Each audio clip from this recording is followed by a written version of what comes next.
Well, it's my great pleasure to welcome to our podcast this week. It is none other than the former WBC heavyweight champion of the world, Deontay Wilder. Deontay, thank you very much for doing this. And before we get into it, I'll tell the people why we're chatting, because you, for the first time in a year, are coming back to the ring. You're going to be taking on Tyrell Herndon in a 10-round fight.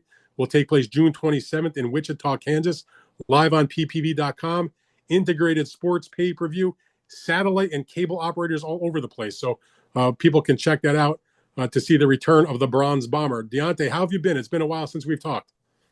I've been good, Dan. Just been dealing with the issues that lies at hand with me in my life, getting everything situated, and under control. And it's been good. It's been good. What come the bad comes the good, and what come the good comes the bad. So I say my life has been balanced out pretty well, and I've just been taking care of a lot of business past last year, having some type of understanding what's been going on with me. Why have I, fallen on the short end of the stick in my last couple of outings and different things, just in general, and I had to find a solution to the problem. At first I didn't understand what the hell was going on with me, and why things was happening. And until I realized what was going on and why things was happening. You know what I mean? If that makes sense. And here I am now. So, I mean, obviously, like you mentioned, you did lose a couple of fights. You had the rough knockout to Zhang in your last fight. That was a year ago. I think a lot of people thought maybe that would be your last fight. Obviously, that's not the case. You're coming back. Prior to that, you had that decision with Joe Parker. But again, you apparently still want to carry on. Did you ever think about retirement, or was it never in your mind? Now, the retirement was never, ever, ever in my mind. A lot of people like to be first in being correct and spread rumors about things. But I always tell people, if you ain't heard it from my mouth, then it most likely is not true. I'm not a person that just give up so easily just because things don't go my way. It's a reason for all things, and as long as I can stay healthy and continue to have a mind to think and continue to focus, and my body can generate the things that it needs to at the time it needs to, I'm here. I still got goals to set out for this business, and I'm looking forward to seeing myself accomplish that definitely before I retire. Because when I do retire, the world, everyone will know that it will be solid, it will be permanent, and it's no coming back.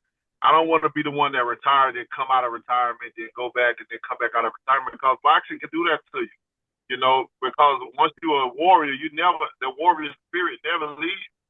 You always feel like you can fight, or you got one more fight in you, and you can go on and do this or do that, or become a champion again or whatever.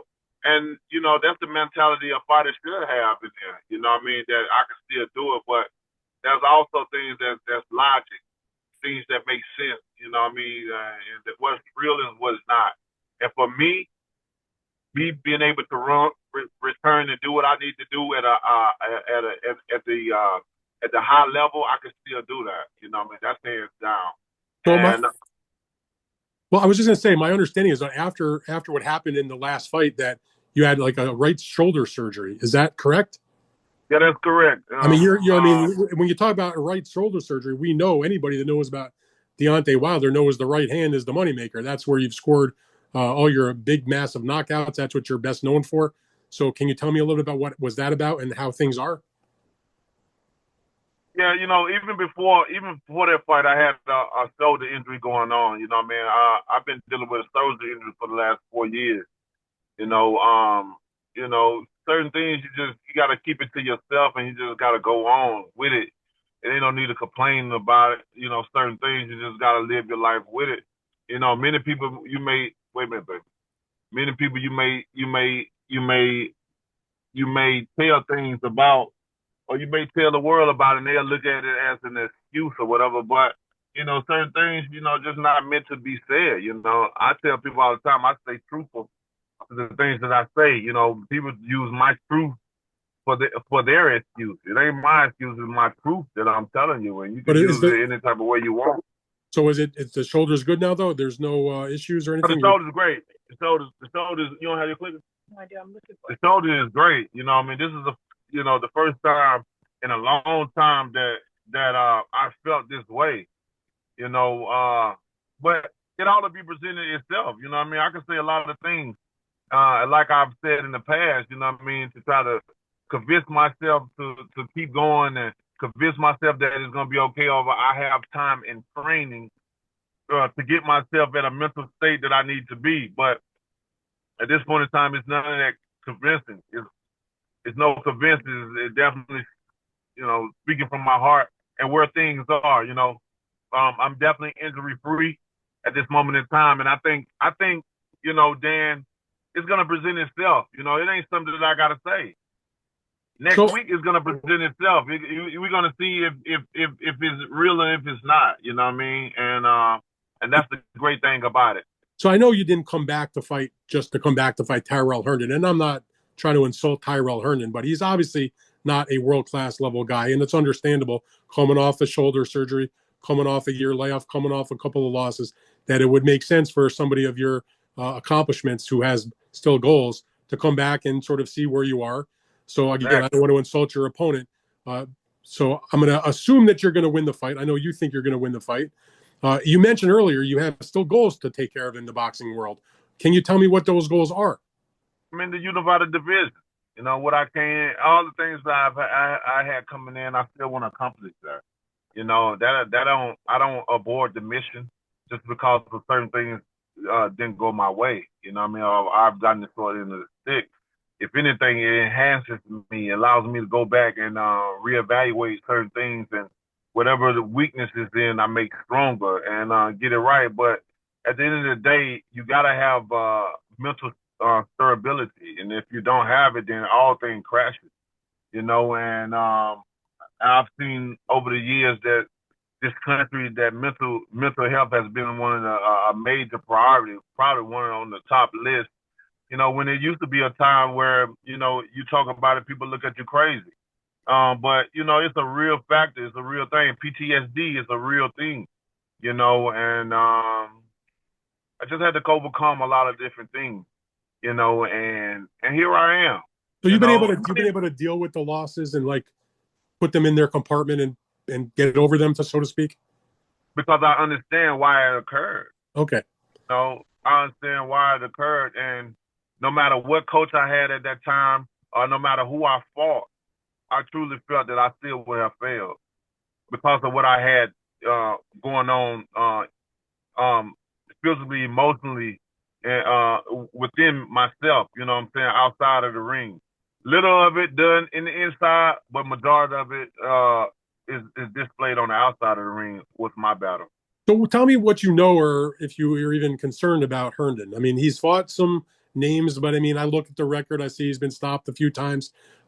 He's won a few fights in a row against sort of lesser opponents. Richard Torres, who's the Olympic silver medal winner, who was a prospect, did stop him not that long ago. And Richard may go on and become a heavyweight champion, but he's certainly not at the level of a Deontay Wilder yet. So when I ask you about Herndon, what's your thoughts about who you're going to be in front of come Friday night? Yeah, I don't know too much about him. I think we took a picture way back, maybe 10 years ago or something like that. I met him in person. I haven't kept up with his career. I know he's like 25 and 5, something like that. And 24 and 5. Oh, 24 and 5. And fought some decent fighters and stuff. And this is definitely a fight that coming up, to a tune-up. To see where I am. This is a placement fight for myself. Of course, for him, it's a different fight because he's, who I am, and he can make a name off of me and stuff like that. So the meaning is totally different for him. But for me, it's me returning and getting back what I know that is rightfully mine, and what I know what I can do. And that's my thing. This is tuning up for me, and I think for these next few fights, for these next several fights, will be that the tuning up as we go, we progress, as we get ourselves back together, and get back to the top of things. In the heavyweight division, we all know that we're one fight away from a championship fight. Any given moment, any given time. But I want to reassure myself that I'm mentally, physically, and emotionally back, like I claimed that I am. So It's not a comeback; it's a return, and I truly feel that way, Dan. one thing, Deontay, that it seemed to me over the last few fights, that you became still dangerous with the right hand, obviously, but you became very predictable because everybody would watch a Deontay Wilder fight and just say he's looking to load up and land one big right hand, and you were using less and less of the other skills that you have, your jab in particular. And I wonder if that's been a part of the conversation with the team is we need to use this fight. Yeah, of course you want the big knockout. If it comes, I'm sure it will be with a right hand, especially if you say your shoulder and your right is all good now. But that you're going to look to maybe set things up and use the things that you had abandoned. Do you kind of look at your past fights and be like, I did get away from that? I think of the Luis Ortiz rematch where everybody knew in the world that was looking at it, looking for the right hand, and you got him, but it took a little while to get there. You were way behind getting to that point. Well, with the things that are going on, like I said, you have to be, mentally ready and prepared for a lot of things, and I wasn't mentally. I was physically and mostly prepared for. Well, half physically because I still had the shoulder injury and stuff, so I was limited to what I can do, with that. So I understand. I understood the position that I was in. I understood the tools that I had. Or are you going to show me a jab? Is what I want to know. You got to be that. You got to be that at 27. I'll be watching it. And to find out, I'm watching it. Yeah, for sure. I think like I said, I think I can say whatever I want. You know what I mean? Just talk to the other coaches or talk to my sparring partners and get their opinion about it. Because I can say anything. I know I have returned. I'm injury free. I can honestly say that. You know what I mean? And it's a great feeling to feel that way. If anybody know about the shoulder, they know that's the longest recovery on the body that can take place. At least one of them. So I would say the division is sort of there's a pathway right now. There's fights that are taking place. You got Dubois and Usyk in the rematch. That's going to be for the undisputed title. A lot of guys are tied up with things. Tyson Fury, your old foe, says he's retired. We'll see if we actually believe that. I don't think a lot of people do.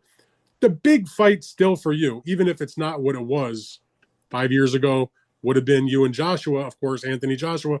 You were both undefeated. You both had titles. Would have been for the undisputed championship. Was a huge fight at the time. Is that the fight that you have? I mean, if you can't get the title fight, which I know you want, is that still sort of like the goal fight to finally you and Joshua to lock up in a fight that even today still a lot of people would like to see, I'm sure? Yeah, I mean, that's the number one fight a lot of people would still like to see. It's surprising to me. I just got this question yesterday about it, and they was reaching out to a lot of people. I don't know, however they did it, a poll or whatever, wherever they did, and people are still interested in it. And I'm in the business, so if that fight come about and it's real, then of course, you know what I mean. But I won't believe until me and him is in the ring actually face to face. You did have a signed contract when you were on the doubleheader together. He got the win, unfortunately, for the sake of that fight. You obviously didn't get the victory, and that kind of went by the wayside. So most definitely. But it's still a lot of stuff that goes into details of that, how that even occurred. But he took a hard loss since then. He got knocked out badly by Dubois. So yeah. Yeah, so it's been a lot of missed tracks and stuff like that. I believe in divine timing. I believe if it's gonna happen, it will happen at its appropriate time, and only then. I still have my feelings towards why it didn't happen way back years ago. When I was willing, ready, and able to do so, but unfortunately, their side wasn't as honest to people as they should be or whatever. Just let it know, That's why, I have a problem sometimes with certain things come back. Why you say this? Why? Because I'm the realest in boxing. I'm going to speak my piece. I haven't lied about anything I've said, no matter what people may dissect or whatever they want to say, I make an excuse about. I risk my life. So I don't want to lie about anything when it comes to boxing. Are there any regrets, though, that it didn't happen 5-6 years ago when it was the biggest fight in the heavyweight division, one of the biggest fights in the whole sport?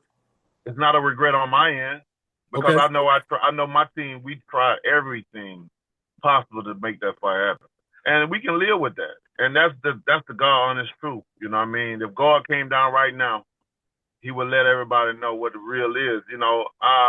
I don't know about on their end because it's a different story.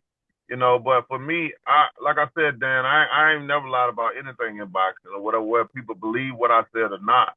I kept it real, and that's why I can sleep at night. Of course, we would have made some great money, and it would have been a great fight. It would have been in the history of things, but it was out of my control. I did everything, even accepted to take lower money But to get he's the fight. looking for a fight now. He wants to fight this fall. Deontay Wilder wins in June. Seems this timing would be set up very well to do that matchup maybe at the end of this year. Is that like the main thing you would want even before a title fight, or would you potentially, even though the titles will be tied up, you probably wouldn't get it timing wise? I mean, that's just something that my managers did once the discussion happened and it's real. They had to come to discuss with me. But at the meantime, I'm gonna continue my course of what I'm doing and what we're trying to do. You know what I mean? It's like the saying, "Fool me once, shame on you. Fool me twice, and it's shame on me." And I don't want to get my hopes up, and I don't want to mislead anyone into, "Oh yeah, man, yeah, I make money, make sure I'm ready." No, it's more than that. It's more than that. I understand that I can want to fight so badly, but it doesn't matter how bad I want it. He gotta want it as well, and the people that's around him must want it as well as my people must want it. And it can't be one person have one side of the story and the other ones that don't want to have another side, and it confuses people. People want to know who this or what. Because at the end of the day, it don't matter about records. It don't matter. It don't matter. It don't matter even about who to fight. People just want to see a great fight. Would you go to fight him in England if necessary? I'll go fight him anywhere, even if it's in hell. But I'm gonna get out of there. So let me ask you one more thing about what you got coming up on Friday. Are we going to see another big Deontay Wilder knockout? Because that's the calling card. Obviously, that's what everybody knows you for. Yeah, man. And I smile when I say that, man. I smile when I say it's been a while. It's been a while. It's been a while. I've had a lot of things going on, and I got to tell people that, especially my fans, that forgive me for my lackluster of performing my last few fights. It's just I had a lot of stuff going on. I didn't know how to handle it. I didn't know what to do. Until I figure out what to do and how to handle it. It should be a different outcome. Now it will be a different outcome. There is no should. It will be a different outcome this time around, and future fights to come. We all go through things. We're not robots as fighters. We still go through things in life, trials and tribulations, ups and downs. People taking advantage of us all the time. And we just try to weave through things and figure things out as it is. And unfortunately, my time has came along where things has disrupted my life, from going on. A lot of betrayal has happened, and I'm just in injury. A lot of things have occurred like a domino effect from years and years out. And I'm just human. I have to take it one day at a time, one step at a time to get it right. And that's why I'm here now. I'm not giving up. I can't give up. So many people still look up to me, to this day, and I like to lead by example. So here we are, June the 27th, Wichita, Kansas. I can't wait. This is going to be a reveal not only for myself, but for a lot of other people. I know I'm ready. I know I'm right. I know I'm back. It's just time to put the action in, because I can say all I want. We just said many things before, and the outcome has been different than what the talk has been. But I'm pretty sure, I'm pretty confident in what I'm saying. As we've been talking about, some of the stuff that's gone on, recent fights, obviously talking about the big knockouts that you've had. I never asked you this before, and I was ringside for almost all of them. Do you have a favorite knockout? Because you've had so many spectacular ones. I don't have one, and people. I'm partial to Arthur Spilka. I must be honest. Yeah, Arthur was good, but if I had to pick, I tell people if I had to pick, and when asked that question, the first thing that come to my head is Dominic Brazil. Another great one. Knockout, you know what I mean? And the Vern rematch is another one. So, yeah, but all of them means a lot to me because of it was I respect all fighters that step in the ring. I always tell we all risking our lives for others' entertainment, and I highly respect every fighter, no matter what their skill level. is, we all are the 1%, and you gotta take your hats off to these fighters. So, with that being said, every time I go in there, it's a glorifying moment in time for every knockout. That's why I don't really particularly have a favorite. But if I go with my heart, and when people ask me that, and the first picture that comes to my head or image that comes to my head is that. Now it may change 10 years later. They say our just taste buds and a lot of things about us change every 10 Maybe it'll years. be on Friday night. It'll be your favorite. Right. Maybe so. We have to see. All right, Deontay, I appreciate that very much. It's been my privilege to be ringside for many of your biggest knockouts. I wish you the best of luck against Tyrell Herndon. I look forward to watching it. Thank you very much for doing this, and good luck to you. Yes, sir. Thank you so much. To all my fans, I love you guys so much. Let's tune in. If you can be there, show up June the 27th at Toss Coke Arena. If you can't be there, payperview.com, baby. I'll see you guys there, and I'll see whether I see you there or whether you tune in. Thank you for your love and your support, and may God bless you. And happy Juneteenth.